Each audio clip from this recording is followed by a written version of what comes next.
Recuerda darle like, suscribirte y activar la campanita. Nuestro oxígeno, nuestro oxígeno, nuestro oxígeno. Bienvenidos al programa Nuestro Oxígeno, la vida en nuestro medio.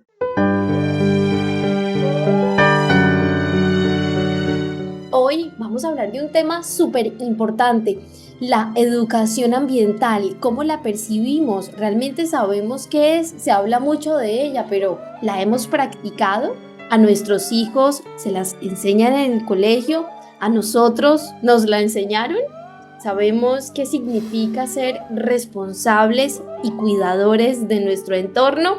Pues estas dudas y muchas más serán resueltas hoy en este programa, porque estaremos con un experto en educación ambiental, un profesor que ha entregado su vida a dar un muy buen mensaje en pro de acciones que puedan aportar a nuestro planeta y su respectiva conservación. Pero primero, un saludo cordial para usted, Carlos Alberto. Nuestro oxígeno por todo el ar con Carlos Ramírez. Un saludo cordial para usted, Marían, para los amables oyentes de Nuestro Oxígeno, la vida en nuestro medio, también para usted, Juliet, y también para nuestro invitado. Es un honor tener aquí al profesor Luis Antonio González. Y sobre todo, pues él es una persona muy versada en los temas de educación ambiental. Fue el director de la maestría de educación ambiental de la Universidad Santiago de Cali. Es un gran investigador en la educación de la red FREI. Y también pues es un hombre de la Universidad del Valle, un educador de toda una vida. Juliet, saludo cordial y por favor reciba a nuestro invitado. Claro que sí, Carlos Alberto, un cordial saludo para usted, para Marían y todos nuestros amigos y oyentes del programa Nuestro Oxígeno. Para nosotros es un honor compartir este espacio el día de hoy con el profesor Luis Antonio González Escobar. Él es licenciado en Biología y Química, especialista y magíster en Educación Ambiental de la Universidad Santiago de Cali. Es doctor en Ciencias Ambientales de la Universidad del Valle. Ha sido profesor universitario desde el año 1982 hasta la actualidad en las universidades Santiago de Cali, Univalle, Unicesar y Unicepes. Desarrolla una forma de educación de presente, construyendo concepciones de complejidad con base en métodos transdisciplinarios para comprender las situaciones ambientales. Nuestro profesor Luis Antonio es reconocido por sus egresados como el primer catedrático de educación ambiental universitaria en Colombia, por educar y elaborar los primeros programas universitarios en especialización y maestría en educación ambiental de Centro y Suramérica. Así que, profesor Luis Antonio González, un cordial saludo y bienvenido a nuestro programa. Muchas gracias, muy amables. Me siento muy complacido, me siento muy a gusto y especialmente escucharlos a ustedes. Siempre he tenido este referente importante para la ciudad de Cali, para Colombia, porque son ustedes unos grandes mensajeros de la educación y de los temas importantes ambientales. Quiero felicitarlos, reconocerlos, decirles que me agrada mucho volver porque me siento alegre, me siento muy respaldado por ustedes y les agradezco mucho.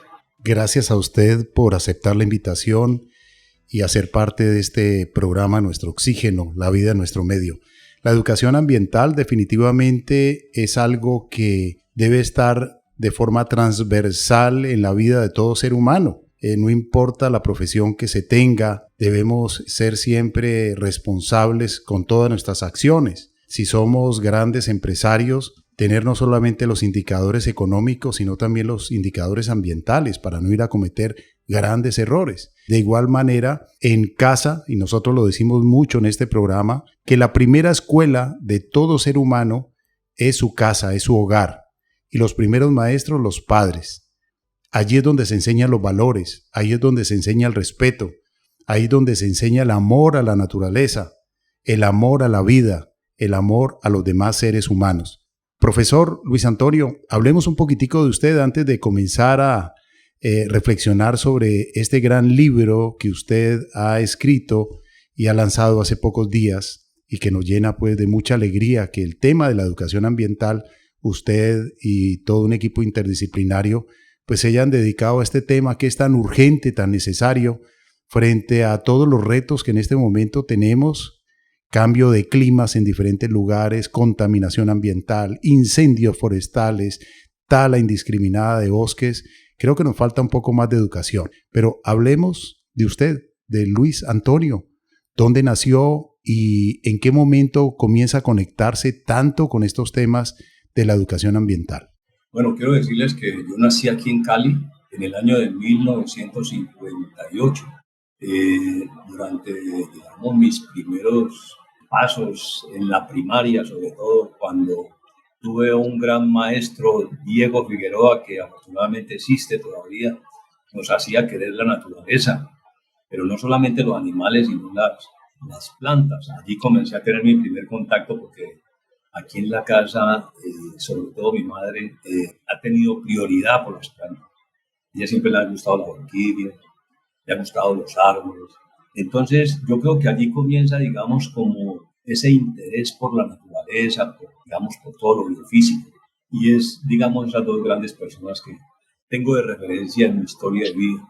Cuando entro ya a la secundaria, pues allí precisamente tuvimos a Diego Elberto también, Elberto Arango, que nos conectaba con la naturaleza, con la economía, y veíamos esa relación. Mientras Diego nos enseñaba la naturaleza, Elberto Arango nos enseñaba la importancia de relacionar la naturaleza con la economía.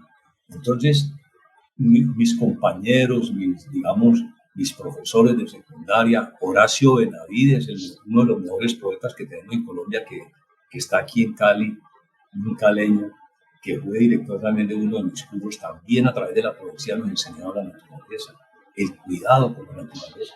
Es decir, tengo unos gratos recuerdos de todos mis maestros. De secundaria, cuando ya entro a la universidad, conozco grandes maestros como Isidoro Cabrera, reconozco allí al maestro Hernando Patiño, que tiene, digamos, el auditorio, el nombre del auditorio principal de la Universidad Nacional de Palmira lleva su nombre, precisamente por eso. Y logré en ese tiempo, en el año 77, poder conectarme con ellos, hacer un primer trabajo de inventario de recursos naturales en el Parque Nacional de Puracé, el primer inventario que se hizo.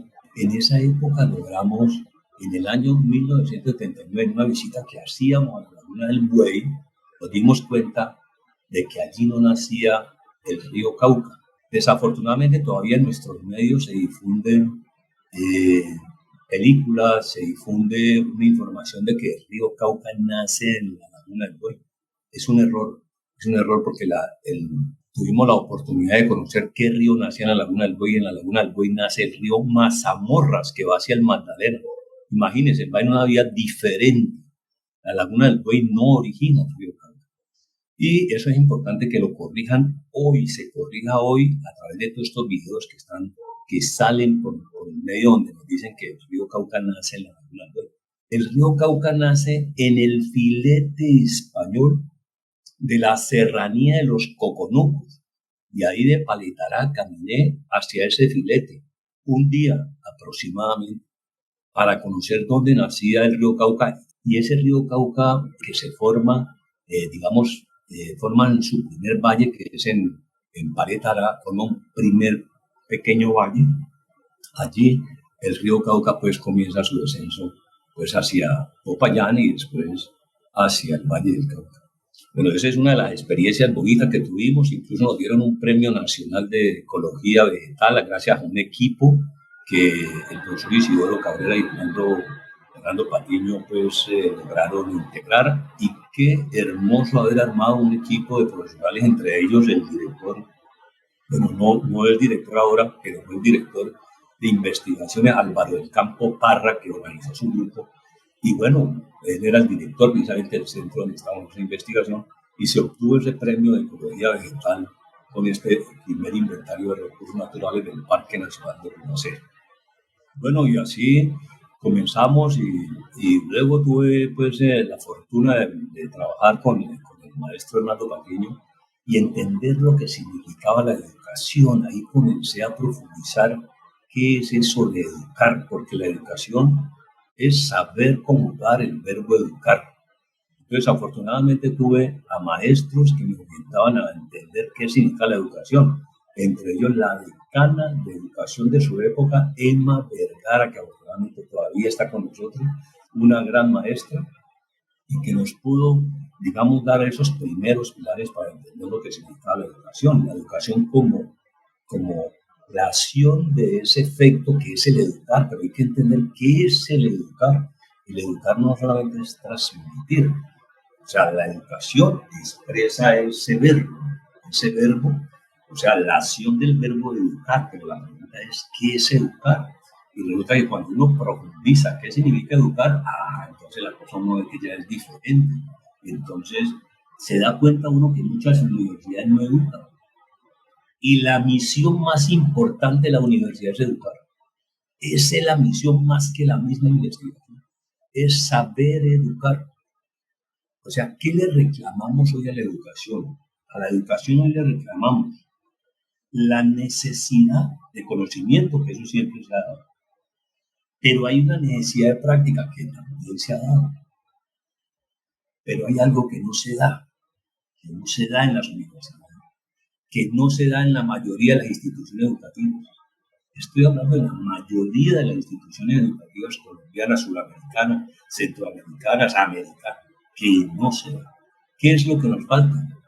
La subjetivación, la necesidad de subjetivar. Es algo que yo he venido tratando como de comprender en su profundidad para poderle llegar a los estudiantes. Y es precisamente eso, la capacidad que pueda tener yo como educador de poder entender la relación que hay entre el acto de vivir, el sentido de la vida y el poder ser en el mundo. Esas cosas las aprendí gracias a estos grandes maestros, a mis realidades, a los que veo todos los días, a lo que leo, a lo que escucho en las radios, a lo que incluso en la misma Radio Oxígeno me ha venido retroalimentando, que me parece muy bello Radio Oxígeno, que nos realimenta, ¿cierto? Con todos estos programas tan hermosos. Entonces uno comienza a pensar en qué le falta a la educación.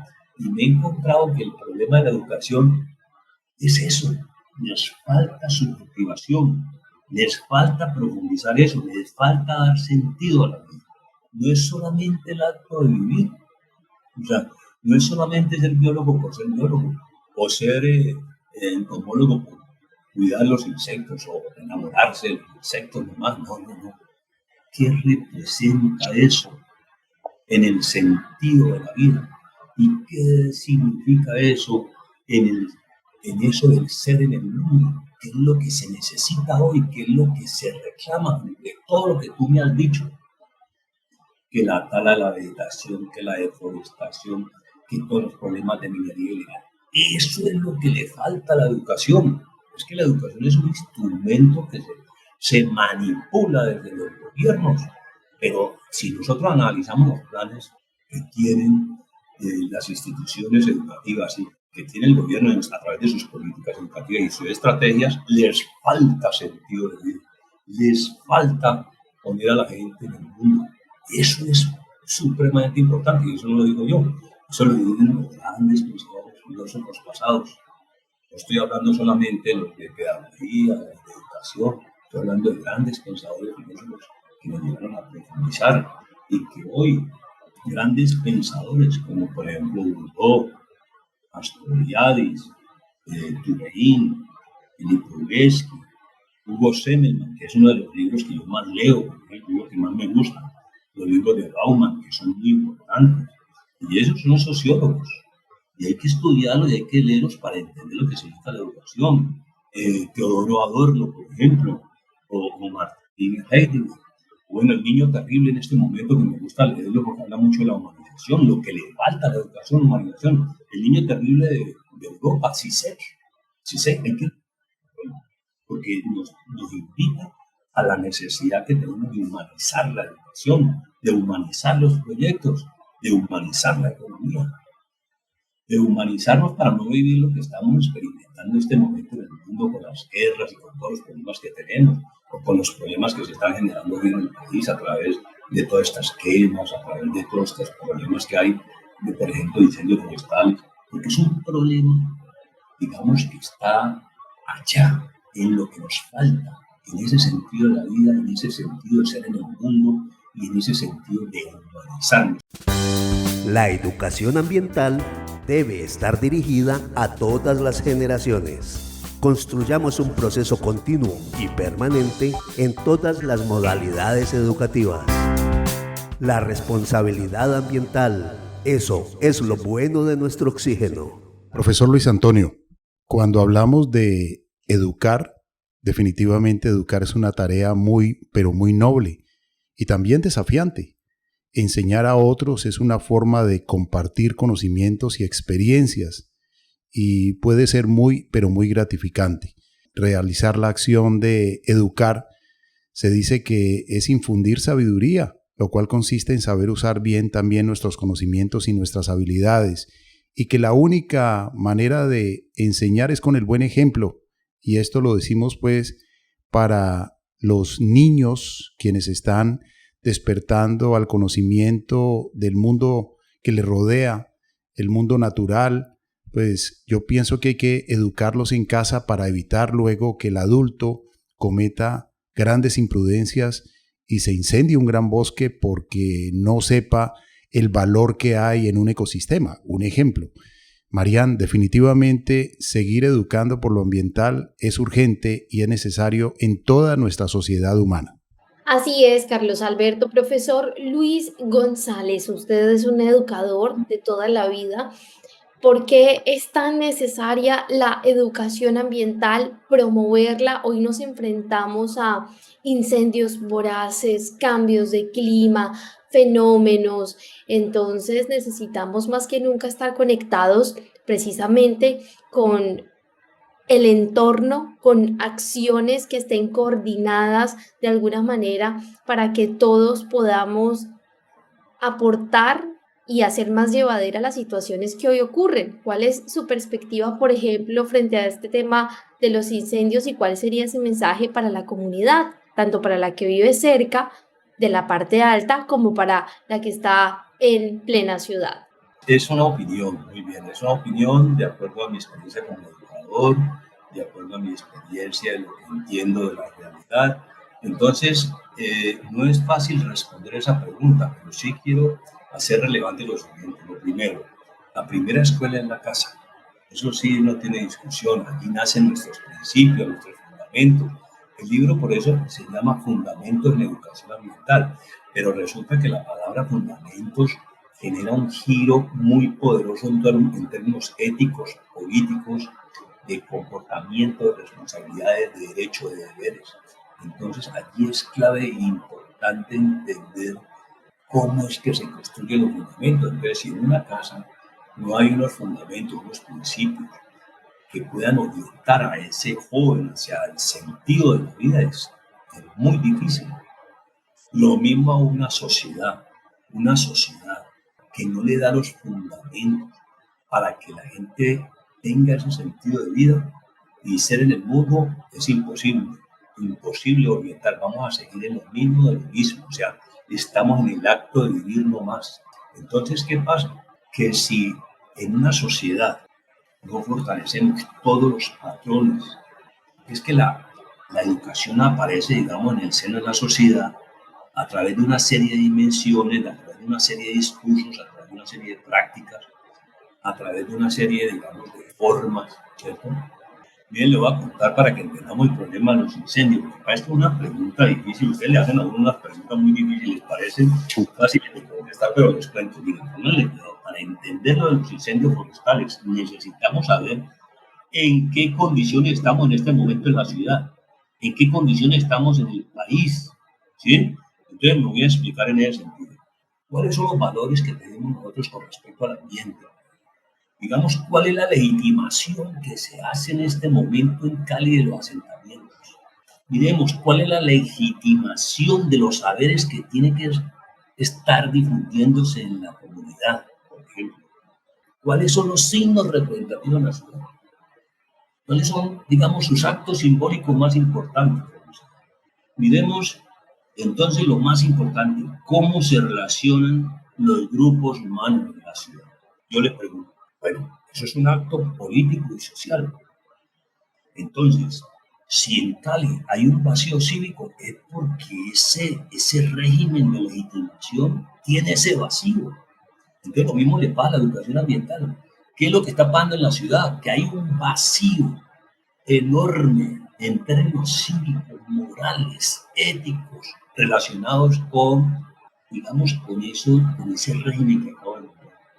O sea, con los valores, la forma como nos relacionamos con el hábitat, la forma como aprendemos unos conocimientos, la forma como reflejamos unos signos, la forma como nos relacionamos con nosotros. Entonces, ¿qué pasa? Que cuando uno comienza a entender la educación y le da el sentido de vida, vuelvo a insistir en lo que a mí me parece que el vacío enorme que hay en el, diría yo, que casi que en el mundo es eso. Leyendo a estos pensadores que yo les dije, y se nos quedaron otros, pues, que ahora recuerdo, porque cuando hablo de educación me recuerdo de Edgar Morano, de Foucault, o de Derrida, o de Sartre. Mira, estos jóvenes, por ejemplo, colombianos como Estanislao Zuleta, por ejemplo, bueno, una gran cantidad de pensadores importantes, Luis Ernesto Contreras en este momento es uno de los grandes pensadores que tiene Colombia en educación, que, o sea, yo quisiera que ojalá en las universidades se dieran cuenta de la importancia de este gran pensador en estos tiempos, para que tengamos ese conocimiento. Entonces, ¿qué es lo que pasa? Que, digamos, el régimen de significación que hay en la ciudad y en el país en este momento tiene un vacío enorme en términos ambientales.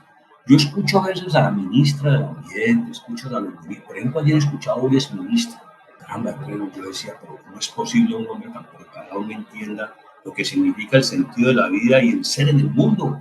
Y es decir, yo digo, yo lo dicen, o sea, escuchaba a un ex procurador que decía, no nos estamos preparando para establecer una relación entre lo societal, político, con lo simbólico y religioso, con los aspectos, digamos, de la forma de concebir el conocimiento, la forma de cómo se legitiman los asentamientos, y si no hay esa relación, no vamos a entender y no vamos a salir del problema, pues no vamos a mantener allí. El problema ambiental es un problema del territorio, y el territorio está todo en la cabeza. Nosotros lo tenemos todo en la cabeza porque el territorio es el ambiente. Entonces, la educación es sobre el territorio, y cuando nosotros hablamos del territorio, pues hay que hablar de qué, de cómo es que están legitimando los asentamientos, en sitios donde no deben estar, por ejemplo, o están en alto riesgo. Entonces decía alguien allí en una noticia que se promovía esta semana a raíz precisamente de estos problemas de incendios forestales, y es que no existe verdaderamente una administración antice, por ejemplo, que podamos prevenir incendios, que podamos educar a la gente en el sentir de la vida y en el ser en el mundo, de la importancia de no quemar. Yo, por ejemplo, caminaba aquí cerca de mi parque y había dos chicos interesados en quemar. ¿Y por qué? Porque les gusta el humo, les gusta la candela. O sea, si nosotros no lo educamos, inmediatamente yo les digo, miren, ¿qué pasa si ustedes queman?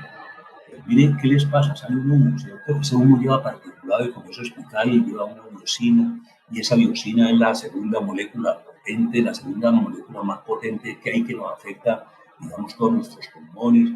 Entonces, imagínense ustedes cerca, el caso, por ejemplo, del Cerro del Taule, que lo estoy siguiendo, ahí cerca al oriente, miren, la gente no sabe qué va a pasar con la salud.